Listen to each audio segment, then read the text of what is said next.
तो दोस्तों आज हमारे इस एपिसोड में आपका स्वागत है। Man is a social animal says the great Greek philosopher Aristotle. इंसान जो है एक सामाजिक जीव है, ये यूनान के महान दार्शनिक अरस्तु ने कहा है। इंसान जब पैदा होता है तो समाज ही में पैदा होता है और मरता है तो समाज ही में मरता है। तो एक तरीके से देखें तो समाज जो है इंसान के लिए बहुत ही बुनियादी चीज़ है, उसका जीना और मरना इसी के अंदर होता है। अब ऐसी क्या चीज़ है जो इंसान को इंसान बनाती है और एक समाज को जो है इंसान को जो है समाज की ज़रूरत पड़ती है। तो हकीकत में हमें इस चीज़ को गौर से देखें तो इंसान और समाज का आपस में क्या रिश्ता है। इंसान अपनी खुशियाँ जो है वो समाज में तलाश करता है और उसकी उसकी दुख और परेशानियाँ भी समाज ही से पनपती हैं और उनका निवारण भी, उनका सॉल्यूशन भी असल में समाज ही में मिलता है। अब अगर गौर करें इंसान और समाज, इसकी जो सबसे बड़ी समस्या होती है वो असल में तालीम होती है। क्योंकि अगर ठीक से देखें तो समाज का पूरा ढांचा ही तालीम पर खड़ा होता है। अगर ये ढांचा गिर जाए तो पूरा समाज जो है वो ढह जाए। ठीक, तो तालीम जो है एक समाज के लिए बहुत ज़रूरी चीज़ है। अगर तालीम सही है तो समाज सही है। तो इस टॉपिक पे आज हमने बात करने के लिए अपने बड़े भाई और साथ के साथ senior research scholar in the department of social work, and is a very eminent person, a good personality, and he's a very good man. So, and he's doing his PhD on education on literacy in India. So let's talk, and his name is Ibrahim Da. Thank you so much So for my first question to you is, what do you understand by education and how it is important for a society? देखिए education जो है ना वो generally लोग ये समझते हैं कि लिखना पढ़ना आ जाए तो यही एजुकेशन है। बट एक्चुअल में जो रियल डेफिनेशन एजुकेशन का वो अलग है। जब इंसान को लिखना पढ़ना नहीं आता था तब भी लोग अपने आप को एजुकेट करते थे। लोग गलतियां करते थे और फिर उन गलतियों से लोग सीखते थे। तो कहने का मतलब ये है कि एजुकेशन कोई नया कॉन्सेप्ट नहीं है, ये हमेशा से इंसानों के बीच में रहा है। शुरुआत में आपने जो एक कोटेशन बताया कि man is a social animal, ये एक बहुत इंटरेस्टिंग चीज है क्योंकि इंसान हमेशा से सोशल होना जो है वो उसको पसंद किया है। जी जी है ना। तो मैं आपको एक और इंटरेस्टिंग एनालॉजी बताता हूँ इससे जी कि मैन और एनिमल में डिफरेंस क्या है। जी मैन और एनिमल में डिफरेंस जो है वो यही है कि इंसान जो है ना वो जी। सही और गलत दोनों चीजों को इक्वली करने का पोटेंशियल लगता है। यानी इनके अंदर सलाहियत होती है सही भी करने का जी और गलत भी करने का। और यही वो रीजन है जिसकी वजह से आज हमारे अंदर हमारे समाज में बहुत सारी परेशानियां हैं जिसे हम सोशल प्रॉब्लम्स के नाम से जानते हैं। तो आपको इसमें ये नहीं लगता कि सबसे बड़ी जो समस्या है वो असल में तालीम की है, एजुकेशन की है? क्योंकि वो समाज की बुनियाद है। अगर तालीम सही होगी, एक समाज में जितने भी वर्ग हैं या जितने भी नागरिक रहते हैं, अगर उन्हें तालीम ठीक से मिले और अच्छे बुरे की पहचान कराई जाए तो समाज जो है वो बैलेंस तरीके से चलता रहेगा। बिल्कुल, ये तो बहुत सारे रिसर्चर्स ने भी यही प्रूव किया है कि अगर हम सही क्वालिटी एजुकेशन अगर प्रोवाइड करते हैं अपने सिटीजन्स को तो ये पाया गया है कि वहाँ की जो सोशल इविल्स हैं वो कम हुए हैं, इट इज रिड्यूस्ड। तो ये तो भाई कंप्लीटली रिसर्च्ड है और ये एक फैक्ट है कि अगर हम अच्छी एजुकेशन प्रोवाइड करते हैं तो हमारे सिटीजन्स जो है वो बेटर निकल कर आते हैं। तो अभी ग्लोबली जो चैलेंज है कि इलिटरेसी, तो वो इलिटरेसी एक इतना बड़ा चैलेंज है जिसकी वजह से अराउंड 12.9 मिलियन समथिंग जो है नुकसान होता है हर साल। और सस्टेनेबल डेवलपमेंट गोल्स ने इसी चीजों को ध्यान में रखते हुए उन्होंने अपना जो गोल 4 है जिसमें वो इक्वल एक्सेस टू एजुकेशन और क्वालिटी एजुकेशन की बात की, इसको बहुत ज्यादा इंपॉर्टेंस दिया गया है।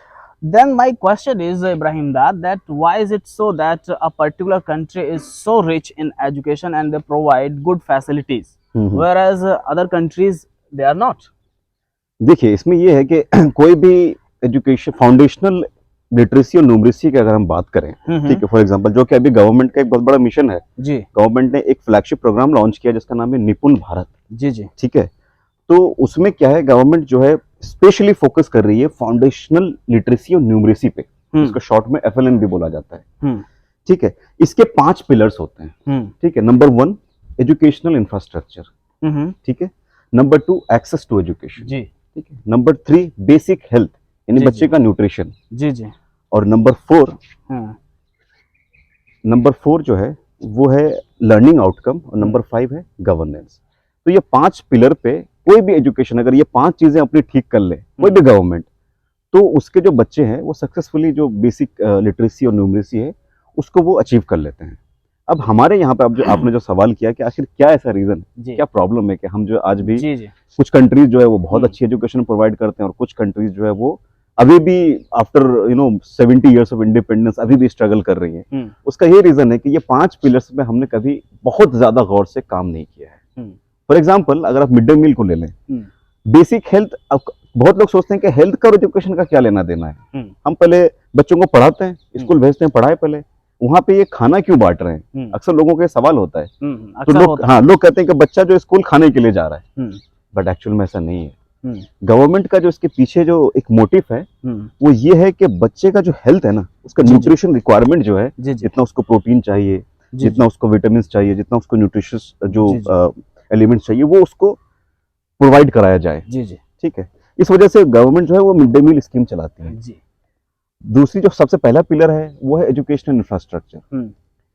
आपको अगर एक रिसर्च है, रिपोर्ट है, उसमें ये पाया गया कि इंडिया में अभी भी 25% ऐसे स्कूल्स हैं जहां पर प्लेग्राउंड नहीं है।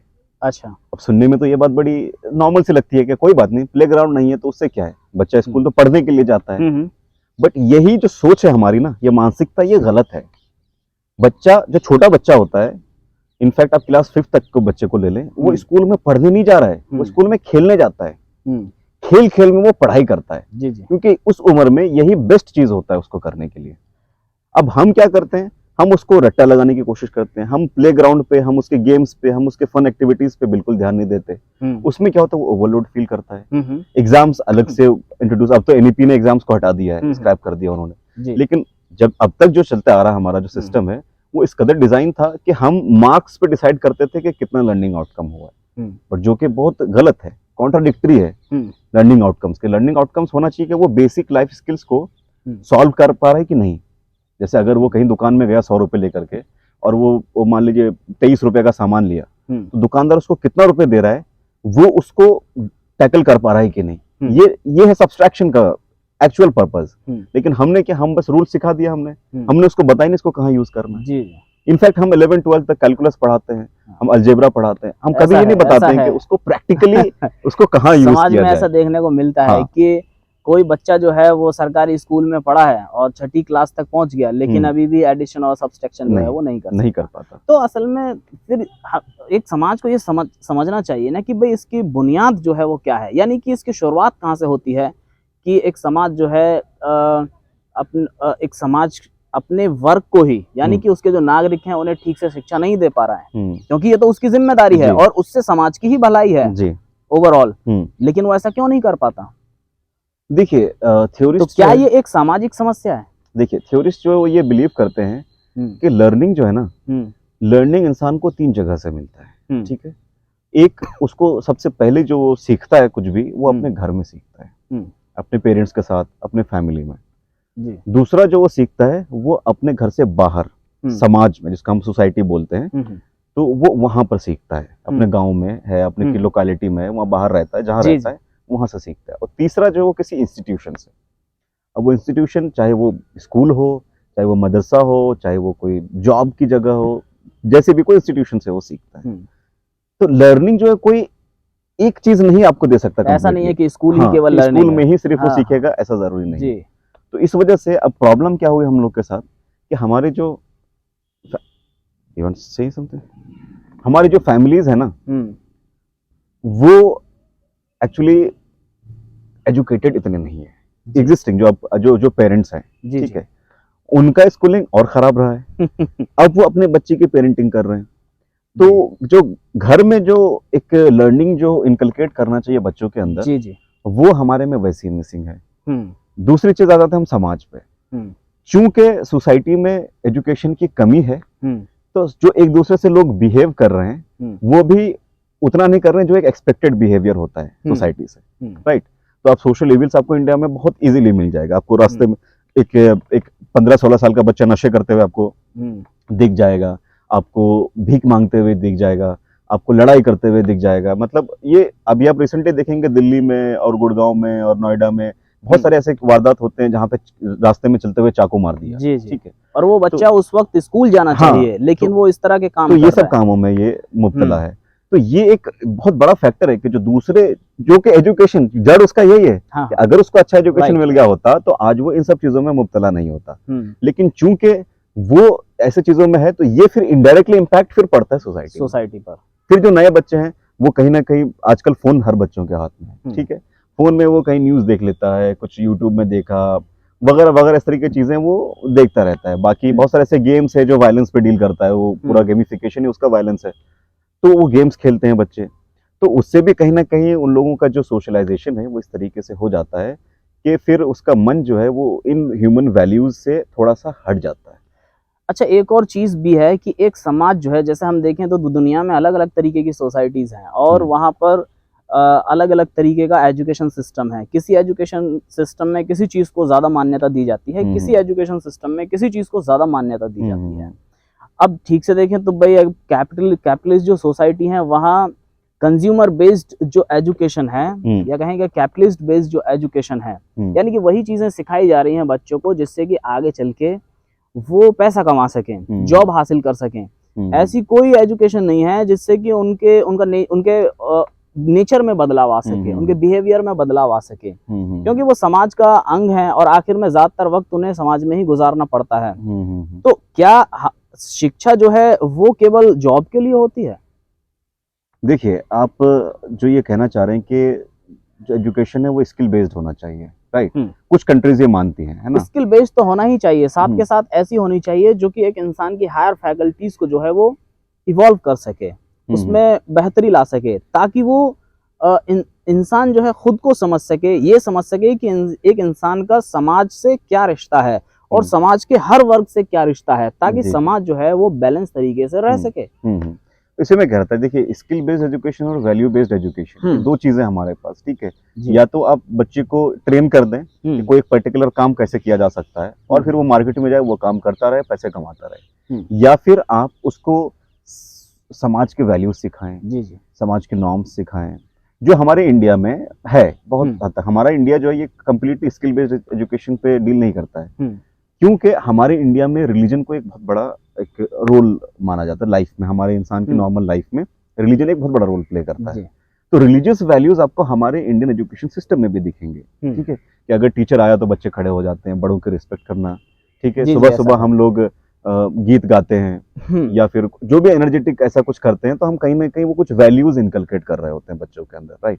तो हमारे इंडिया में वैल्यू बेस्ड एजुकेशन तो है, लेकिन अभी रिसेंटली एक चीज जो बहुत इंटरेस्टिंग निकल के आई है कि जो जेनजी है ना, जो 97 के बाद पैदा हुए जो, तो इन लोगों के साथ एक प्रॉब्लम क्या आ रही है कि ये अपना जो एक बहुत बड़ा टाइम है वो सोशल मीडिया पे स्पेंड करते हैं, ठीक है? अराउंड 5 से 6 घंटा रोज के, इनके एवरेज बता रहा हूं मैं, कोई 10 घंटा भी है, कोई 12 घंटा भी है ये नंबर, लेकिन एवरेज 5 से 6 घंटा सोशल मीडिया पे ये स्पेंड करते हैं। जेनजी की बात कर रहे हैं। इसकी वजह से क्या है कि सोशल मीडिया पे ये एक आइडियल लाइफ देख रहे होते हैं, जिसको हम लोग सो कॉल्ड इन्फ्लुएंसर बोलते हैं। तो वो इन्फ्लुएंसर की लाइफ्स को फॉलो कर रहे होते हैं और फिर वो देखते हैं कि ये तो परफेक्ट लाइफ है, हमारी लाइफ क्या? अब वो अपने आप, इंसान का एक बेसिक टेंडेंसी है कि वो कंपेयर करता है, राइट? तो वो कंपेयर करता है कि इसकी लाइफ बहुत अच्छी है, हमारी लाइफ तो उतनी अच्छी नहीं है। तो वहां पे उसका लाइफ का जो वर्थ है ना वो कम होना शुरू हो जाता है। और इसमें ये भी तो पता नहीं रहता ना कि जिसको हम फॉलो कर रहे हैं क्या सही में उस सही मायने में उसकी जिंदगी क्या सही है। एग्जैक्टली तो वही मैं कह रहा था कि जो ये एक अप्रोच है ना, हम तो उसको सिर्फ वो देख रहे हैं कि जो वो दिखाना चाहता है। अब ये एक जेनजी के, एक छोटे बच्चे के दिमाग में ये सब बातें नहीं आती हैं, ठीक है? उसको लगता है कि ये लाइफ परफेक्ट है और ये लाइफ मुझे करनी है, ये लाइफ मुझे फॉलो करनी, या तो फिर मेरी लाइफ बेकार है। तो इसकी वजह से क्या होता है ना कि वो अपने आप को कंपेयर करना शुरू करता है, देखता है कि मेरी लाइफ खराब है, उसका वर्थ खत्म होने लगता है। अब लाइफ हो गया पर्पजलेस, उसको लगता है कि मेरा लाइफ में कोई पर्पस नहीं है भाई, क्योंकि जो लाइफ मुझे जीना चाहिए वो तो ये लोग जी रहे हैं। तो इसमें क्या हो गया, एक निहिलिज्म का एक कॉन्सेप्ट है, आपने पढ़ा होगा। ये असल में ये कॉन्सेप्ट जो है वो it was popularised by a German philosopher, या exactly was Friedrich Nietzsche. Exactly तो ये जो है used in the novels of Ivan Turgenev, he was a Russian writer. हाँ, तो जो ये आज एथिज्म और एग्नोस्टिक जो एक बिहेवियर है ना, वो वहीं से वो शुरू होता है। तो अब क्या होता है इसमें, इंसान को जब अपनी मुझे लाइफ का कोई पर्पज नहीं है, वर्थ नहीं है, तो रिलीजन सेकेंडरी चीज हो गया उसके लिए। बिल्कुल राइट। तो वो अब हम वैल्यूज कहाँ से सीख रहे थे? रिलीजन से। चाहे वो कोई भी, बीट एनी रिलीजन, हर रिलीजन में जो वैल्यूज है ना, वो सोसाइटी के लिए बहुत आइडियल है कि किसी का दिल नहीं दुखाना है, चोरी नहीं करना है, मर्डर नहीं करना है। राइट। तो ये जो वैल्यूज है कि किसी को आप अगर बुरा करोगे तो आपके साथ भी बुरा होगा, तो ये सब वैल्यूज क्या है, हर रिलीजन में है। अच्छा करोगे तो स्वर्ग में जाओगे, बुरा करोगे तो नर्क में जाओगे। सेम जन्नत जहन्नम, वैसे हेल और हेवन। तो ये सब जो चीजें हैं ना, ये कॉन्सेप्ट हमारे सोसाइटी में बहुत पहले से है, और ये कहीं ना कहीं एक इंसान को शेप करता है एक बेटर ह्यूमन बनने को। जो राइट और रॉन्ग का मैंने बताया ना कि जानवरों से जो अलग करता है, वो यही चीजें हैं कि हम जो है सही करने की जो टेंडेंसी है उसको बढ़ाते हैं, अपने अंदर का जो गलत है उसको कम करते हैं। जेनजी के साथ एक ये प्रॉब्लम आ गया है कि इनका जो लाइफ का पर्पज है वो कम हो रहा है। उनको दिखता नहीं है कि मुझे क्या करना है। वो कंपैरिजन कॉन्स्टेंटली कर रहे होते हैं ऐसे लोगों के साथ जो अपना फॉल्स लाइफ दिखा रहा होता है सोशल मीडिया पे। तो इसकी वजह से वैल्यूज बहुत कम हो गए। अब जो हमारे एजुकेशन सिस्टम है वो कोशिश तो कर रहे हैं कि ये वैल्यूज को डाला जाए, लेकिन कहीं ना कहीं उसके पास अभी भी बहुत सारा वक्त है जिसमें वो सोशल मीडिया, एक बच्चा स्कूल से घर जाता है, फटाक से अपना माँ बाप का फोन उठाता है और सोशल मीडिया या फिर पबजी खेलना या इस तरह का कुछ भी शुरू कर देता है। तो ये एक बहुत बड़ा चैलेंज है, और आगे चल के मुझे लगता है कि 20-30 साल बाद एक ये जो सोशल मीडिया कल्ट बन जाएगा। ऐसा हो जाएगा कि लोग जो है ना खौफ, डरेंगे कि अगर हम इस पे गए तो हम बर्बाद हो जाएंगे। तो ये एक बड़ा रीजन है कि हमारा एजुकेशन में भी ये एक गैप जो है वो नजर आता है। Actually I did read somewhere that man is a tool using animal. इंसान जो है वो टूल यूजिंग असल में जानवर है। एग्जैक्टली जानवर तो है लेकिन वो टूल यूज कर सकता है। तो यहाँ हम देखें तो भाई social media is actually also a tool, और ये टूल के ऊपर निर्भर नहीं है, ये टूल जो यूज करता है उसके ऊपर है कि वो उसे किस तरीके से इस्तेमाल करना चाहता है। तो जो सोशल मीडिया है, या हम कहें social media is actually a medium of communication. Exactly है ना। तो यहाँ जब ये मीडियम ऑफ कम्युनिकेशन है, साथ के साथ मीडियम ऑफ एंटरटेनमेंट भी है, तो हम क्यों ना इसे एक ऐसे पर्पस के लिए इस्तेमाल करें जिससे कि इंसान की जिंदगी में बेहतरी आए। बिल्कुल, तो उसके लिए भी इस्तेमाल किया जा सकता है इसे। तो आइडियली देखा जाए तो अब जैसे अब ये देखिएगा सोशल मीडिया का जो मैं बिगिनिंग बताऊं ना आपको, मार्क जकरबर्ग है ना जी, उसने इस फेसबुक इसलिए नहीं बनाया था कि लोग एक दूसरे से कनेक्ट हो जाएं और एक सोशल लाइफ हो, नेटवर्किंग हो, बल्कि वो स्टार्टिंग ही बहुत गलत था। उसने अपने कॉलेज के सारे लड़कियों का एक डायरेक्टरी बनाया था जी, वो भी हैक करके उन्होंने इन्फॉर्मेशन लिया और उन्होंने उसको पब्लिक किया और बोला, उसका नाम रखा फेस, आई थिंक फेसबुक या इनिशियली कुछ और नाम था उसका, but something related to face. तो इसलिए उसका नाम भी फेसबुक पड़ा क्योंकि वो फेस का बुक था। हाँ, तो लोग क्या करते थे, लड़कियां ढूंढते थे वहां पर। तो देखिए इसका स्टार्ट ही गलत है। सोशल मीडिया जो स्टार्ट हुआ है ना, वही गलत तरीके से हुआ है। तो अब इसका तो ये हश्र होना ही था। तो आपकी बात ये सही है कि हम अच्छे पर्पस के लिए भी यूज कर सकते हैं, लेकिन हम इंसान है, हम गलत जो है ना, वो जैसे मैं एक चीज कहता हूँ ना कि हम जिंदगी को आसान बनाना बड़ा मुश्किल है, लेकिन जिंदगी को मुश्किल बनाना बड़ा आसान है। तो हम जो है जिंदगी को मुश्किल बनाते हैं क्योंकि ये बड़ा आसानी से हो जाता है। अब 4 घंटा स्क्रॉल करने में कोई परेशानी है क्या? नहीं है। लेकिन 4 घंटा टारगेटेड स्टडी करने में बहुत दिक्कत है। हमें कीवर्ड सर्च करना पड़ेगा, हमें रिसोर्स ढूंढना पड़ेगा, उसमें से फिर फोकस्ड होकर पढ़ो, मुश्किल है वो। तो हम आसान तरीका ढूंढ लेते हैं। लेकिन एजुकेशन को भी जो है वो एंटरटेनिंग बनाया जा सकता है। बिल्कुल बिल्कुल। तो गेमिफिकेशन पे बहुत सारे हमारे एनजीओ बहुत सारे ऐसे हैं जो गेमिफिकेशन पे वर्क करती है कि किस तरीके से एजुकेशन से किताब हटाओ। पहले तो बच्चे किससे डर रहे हैं? किताब से ना। किताब हटाओ, इनको एक ऐसा टूल दो, चाहे वो डिजिटल मीडियम हो, चाहे वो प्लेग्राउंड के थ्रू हो। एक बहुत इंटरेस्टिंग कॉन्सेप्ट था, बिल्डिंग एज लर्निंग एड। ठीक है, ये इंडिया में ही डेवलप हुआ ये कॉन्सेप्ट। क्या है कॉन्सेप्ट? ये क्या है कि जैसे बच्चा भी स्कूल जाता है तो हमें उसको किताब से डर लगता है। तो अगर किताब ना हो तो हमारे पास क्या रिप्लेसमेंट है? लिमिटेड रिसोर्सेस में हम क्या ढूंढ सकते हैं कि बच्चे को पढ़ाए? तो आपके पास स्कूल है, स्कूल की बिल्डिंग है जी। तो building as learning aid, building को आप लर्निंग एड बना दो। कैसे जी? आपकी बिल्डिंग है यानी कि सीढ़ियां भी होंगी, 10 सीढ़ियां तो होंगी आपकी बिल्डिंग में ऊपर चढ़ने के लिए। 1 2 3 4 5 6 7 8 9 10 हर बिल्डिंग में होता है, हर जगह। फिर आप बस उसी में लिख दो 1 2 3, बच्चा चढ़ता जाएगा, गिनता जाएगा, वो सीख गया। अब आपको शेप सिखाना है, खिड़की है, स्क्वायर शेप में होगा या रेक्टेंगुलर होगा, आप वो बता दो, वहां से सीख सकते हैं। आप सर्कल है, आप कुछ भी एक एलिमेंट हो सकता है सर्कल, आप वो सिखा दो। तो यानी कि ये है कि भाई टूल तो हैं, ये हमारे ऊपर है कि हम उन्हें कैसे इस्तेमाल कर सकते हैं। और असली चीज ये भी है कि और कम रिसोर्सेज, यानी कि रिसोर्सेज नहीं है लेकिन फिर भी लर्निंग जो है वो लर्निंग हो की जा सकती है। जैसे कि ये रीडिंग वाला कॉन्सेप्ट है। कहने का मतलब ये है कि बिना किताबों के भी सिखाया जाता है, सिखाया जा सकता है, और किताबों के साथ दूसरे और TLM जो टीचिंग लर्निंग मॉड्यूल्स होते हैं, मटेरियल्स होते हैं, उनका यूज करके भी बच्चों को सिखाया जा सकता है। रिसोर्सेज तो बहुत हैं, द प्रॉब्लम इज कि गवर्नेंस सिस्टम सही हो जाए। उससे क्या होगा कि जो भी हमारा रिसोर्सेस है उसको मॉनिटर सही से किया जाएगा, उसका यूसेज जो है वो सही से किया जाए। तो ये एक चैलेंज है। अच्छा, जैसे हम भारत में देखते हैं कि भारत में जो देहाती इलाके हैं, खासकर वहाँ जो है इस चीज की बड़ी समस्या है कि सरकार भी जो है ना वो तह तक नहीं पहुंच सकती, वो ग्राउंड लेवल तक नहीं पहुंच सकती कि भाई आखिर समस्या कहाँ है। बच्चे तो स्कूल आ रहे हैं और टीचर भी स्कूल आ रहे हैं, लेकिन वो उस तरीके की शिक्षा जो है स्टूडेंट्स हासिल नहीं कर पा रहे हैं जिससे कि वो शहर के बच्चों का मुकाबला कर पाए, अच्छे स्कूलों के बच्चे का मुकाबला कर पाए। तो फिर वहाँ कमी कहाँ है? क्योंकि मैंने खुद अपनी आंखों से देखा है कि बच्चे स्कूल जा रहे हैं, हालांकि उन्हें कई तरह के लालच दिए जाते हैं कि भाई आपको मिड डे मील मिलेगा, साथ के साथ वजीफे मिलेंगे और बुक मिलेगा, ड्रेस मिलेगा, जूते मिलेंगे, और इसी तरीके की सुविधाएं जो है वो टीचर्स को भी दी जाती हैं, उनकी तनख्वाहें बढ़ाई जाती हैं, उनके काम को लोड को कम किया जाता है। तो फिर भी समस्या कहाँ है कि देहाती बच्चे जो हैं वो इल्म हासिल नहीं कर पा रहे हैं? सबसे बड़ा समस्या जो है ना, जो अभी गवर्नमेंट ने भी आइडेंटिफाई किया इसको, और NEP में ये बहुत अच्छे से मेंशन्ड भी है कि सबसे बड़ा जो प्रॉब्लम है वो ये है कि इनिशियल स्टेज पे हम बच्चों को सेकंड लैंग्वेज में पढ़ाना शुरू कर देते हैं। अब उसको वो लैंग्वेज ही नहीं आ रहा है, हम उसको या तो हिंदी में पढ़ाते हैं या तो इंग्लिश में पढ़ाते हैं। In India it is English, या इन इंडिया हाँ, हम इंग्लिश में पढ़ाना 1 2 3 हम उसको पहले पढ़ाते हैं, 1 2 3 हम उसको नहीं पढ़ाते। तो अगर हम छोटे बच्चों को मदर टंग में पढ़ाना शुरू कर दें, एटलीस्ट ग्रेड 3 तक, वैसे तो ग्रेड 5 तक जो है वो मदर टंग में पढ़ सकता है, तो ये प्रॉब्लम सॉल्व हो सकता है, फिर उसको मजा आने लगेगा। अगर वो चीज उसकी समझ में आने लगेगी। क्योंकि मुझे अगर पढ़ाया जाता है स्कूल में 1 2 3 4 5, तो 2 3 जो है ये मेरा मदर टंग में बोला जाता है, लेकिन 1 2 3 ये मेरे लिए एक नया चीज था, ये मैंने कभी नहीं सुना था। तो अब वो घबरा जाता है कि अरे ये लैंग्वेज सीखना पड़ेगा, उसके बाद मैं कॉन्सेप्ट सीखूंगा। लेकिन फिर इसमें और भी तो समस्या है।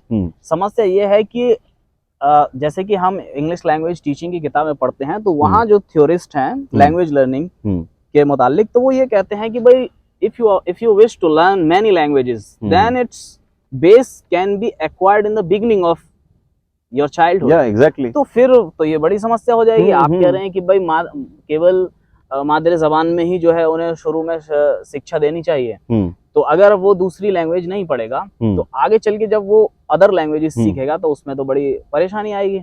देखिए, मैं ये नहीं कह रहा हूँ कि वो दूसरी लैंग्वेज सीखे ही ना, मैं क्या, ये थ्योरिस्ट बताते हैं, जो रिसर्चर्स हैं वो बताते हैं कि जो बच्चे अपने मदर टंग में वीक होते हैं, इट्स हाईली लाइकली कि वो सेकंड लैंग्वेज भी सीखने में परेशानी महसूस करेंगे।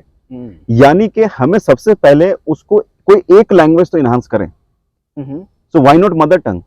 अगर हम उसका मदर टंग को इनहांस करें, लैंग्वेज में कोई जो प्रोफिशिएंट हो जाता है ना एक लैंग्वेज में, तो दूसरा लैंग्वेज में होने में मुश्किल नहीं होता। ये रिसर्चेस है इस पे। यानी कि पहले मादरे जबान पर जो है वो अच्छे से काम किया जाए, उस लैंग्वेज को अच्छे से जो है सिखाया जाए ताकि बच्चा जो है वो दुनिया की चीजों को परसीव करना जो है वो बेहतर तरीके से समझ सके। बिल्कुल। फिर जो है दूसरी लैंग्वेज पर भी साथ के साथ काम किया जाए, लेकिन सबसे ज्यादा जो तवज्जो है वो मादरे जबान को यानी मदर टंग को ही दी जानी चाहिए। इनफैक्ट जो बच्चे बोलते हैं कि मेरा मदर टंग हिंदी है, अब उनसे अगर बोलेगा कि हिंदी में आप चलो 10 मिनट बात करो जरा, तो उसके बातों में बहुत कम ही हिंदी आपको नजर आएगा। ठीक है, जो हिंदी के जो एक्चुअल शब्द होते हैं या कुछ, तो इसका मतलब ये है कि उसका मदर टंग हिंदी नहीं है, कुछ और है, और वो ये है कि जो वो बोल रहा है। तो पहली बात तो हम ये डिफरेंशिएट कर पाए कि भाई मदर टंग है क्या। अब जैसे भोजपुरी बच्चे हैं, उसका मदर टंग भोजपुरी है, राइट, हम ये मान के चलते हैं कि इसका मदर टंग हिंदी है। तो ये एक प्रॉब्लम है ना। राइट। आप भोजपुरी में पूरा इंस्ट्रक्शन, टीचर जो है वो इंस्ट्रक्टर वो भोजपुरी में बताए, वो हिंदी का इस्तेमाल ना करे वहां पर, तो उसमें क्या होगा, एक तो बच्चा अपनापन फील करेगा, एकदम होम, स्कूल और होम में बहुत ज्यादा डिफरेंस नहीं रह जाएगा। ठीक है, दूसरी बात यह है कि क्लैरिटी उसको ज्यादा मिलेगा, कॉन्सेप्ट को समझना is more important then language. अच्छा इब्राहिम दा, यहाँ एक बहुत बड़ी समस्या और है, वो ये है कि हम ये देखते हैं कि एक पर्टिकुलर लैंग्वेज में जो है ना काफी लिटरेचर अवेलेबल होता है। For example we are studying if we wish to study science, तो साइंस जो है उसका जो लिटरेचर है या देखें तो उसका जो इल्म है वो हिंदी में आपको उतना नहीं मिलेगा, भोजपुरी में नहीं मिलेगा, हरियाणवी में नहीं मिलेगा, ना ही पंजाबी में मिलेगा।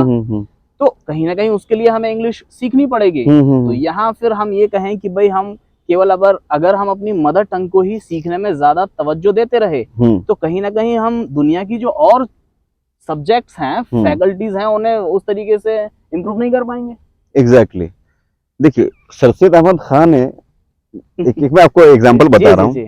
उन्होंने जब यहाँ इंडिया में उन्होंने कहा कि ये मुसलमानों के बीच में यार साइंस की नॉलेज बड़ा कम है ना, ये रिलीजन को बहुत ज्यादा तवज्जो देते हैं लेकिन साइंस वाइंस की तो मालूमात नहीं है। उन्होंने प्रॉब्लम आइडेंटिफाई की, was a very good researcher, ठीक है। हाँ, तो उन्होंने प्रॉब्लम आइडेंटिफाई किया कि आखिर क्या प्रॉब्लम है। तो पता ये चला कि इनकी जबान जो जबान पढ़ते हैं उर्दू, अरबिक, पर्शियन, ठीक है, तो इनकी जबान में अरबिक तो खैर बहुत कम ही पढ़ते थे, उर्दू ज्यादा मेनली इस एरिया में, ठीक, उर्दू और पर्शियन। इस जबान में साइंस की किताबें ही नहीं है। प्रॉब्लम यही हो गया। तब उन्होंने जाकर के साइंटिफिक सोसाइटी को एस्टैब्लिश किया जहां पे मेजर वर्क जो हो रहा था वो ट्रांसलेशन का हो रहा था। उस टाइम की बात कर रहा हूं मैं, ये 1870s की बात है, ठीक है।